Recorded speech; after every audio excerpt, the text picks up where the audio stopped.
एक छोटे से गांव का नाम श्यामपुर था, जहां एक साधारण परिवार का व्यक्ति मोहन रहता था।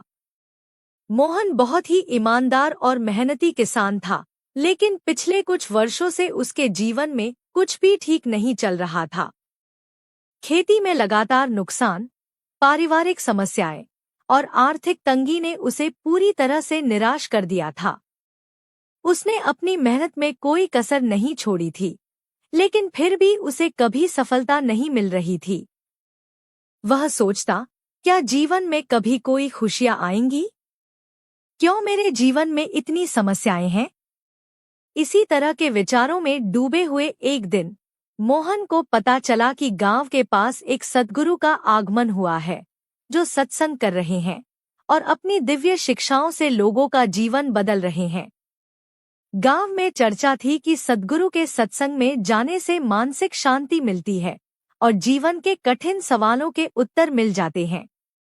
मोहन ने पहले कभी सत्संग में हिस्सा नहीं लिया था, लेकिन इस बार उसने सोचा, शायद सद्गुरु के पास मेरे जीवन की समस्याओं का हल हो।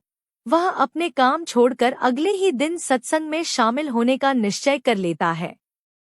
सत्संग में पहुंचकर मोहन ने देखा कि वहां सैकड़ों लोग एकत्रित थे। सबकी आंखों में एक चमक थी, एक उम्मीद की किरण। वहां बैठे सभी लोग सद्गुरु के आने की प्रतीक्षा कर रहे थे। कुछ ही क्षणों में सद्गुरु मंच पर आए।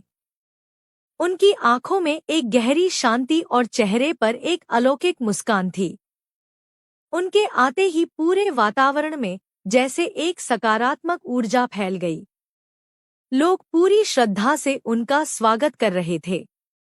सद्गुरु ने अपने वचनों की शुरुआत इस बात से की कि प्रत्येक व्यक्ति के जीवन में दुख और सुख दोनों का अपना महत्व है। दुख हमें सिखाते हैं कि हम अपने भीतर झांकें, अपनी कमजोरियों को समझें और अपने आत्मविश्वास को बढ़ाएं।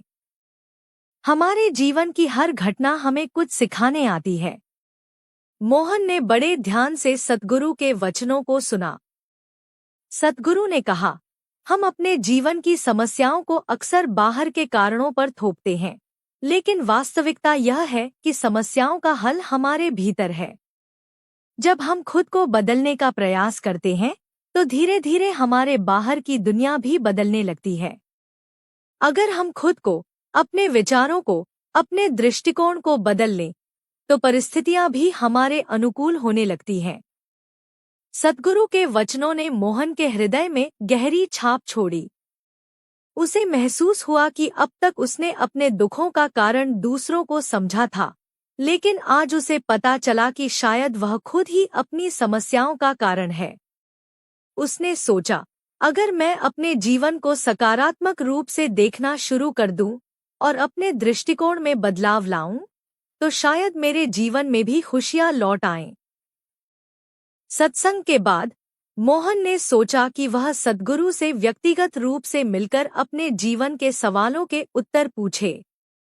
वह सद्गुरु के पास गया और बोला, गुरुजी, मैं एक साधारण किसान हूँ और मेरे जीवन में लगातार समस्याएं चल रही हैं। मैंने हर संभव प्रयास किया, लेकिन सफलता नहीं मिली। कृपया मुझे बताएं कि मैं अपने जीवन को कैसे सुधार सकता हूँ। सद्गुरु ने मुस्कुराते हुए कहा, बेटा, जीवन में सफलता और सुख पाने के लिए सबसे पहले अपने मन में शांति और संतोष लाओ। जब तक हमारा मन अशांत रहेगा, हम बाहरी दुनिया में सुख की खोज करते रहेंगे, लेकिन हमें वह सुख नहीं मिलेगा। मन को शांत करने का सबसे सरल तरीका है ध्यान और आत्मचिंतन। सद्गुरु ने मोहन को ध्यान करने की विधि सिखाई और कहा, रोज कुछ समय के लिए अकेले बैठकर अपने भीतर झांकने का अभ्यास करो। अपने विचारों को शांत करो और अपने भीतर की आवाज को सुनो। धीरे धीरे तुम्हें अपने जीवन के हर सवाल का उत्तर मिल जाएगा। मोहन ने सद्गुरु के बताए गए निर्देशों को पूरी निष्ठा से अपनाया। वह रोज सुबह उठकर ध्यान करने लगा और सद्गुरु के वचनों को जीवन में उतारने की कोशिश करने लगा। उसने अपनी सोच को सकारात्मक बना लिया और हर परिस्थिति में शांति बनाए रखने का अभ्यास किया। धीरे धीरे उसने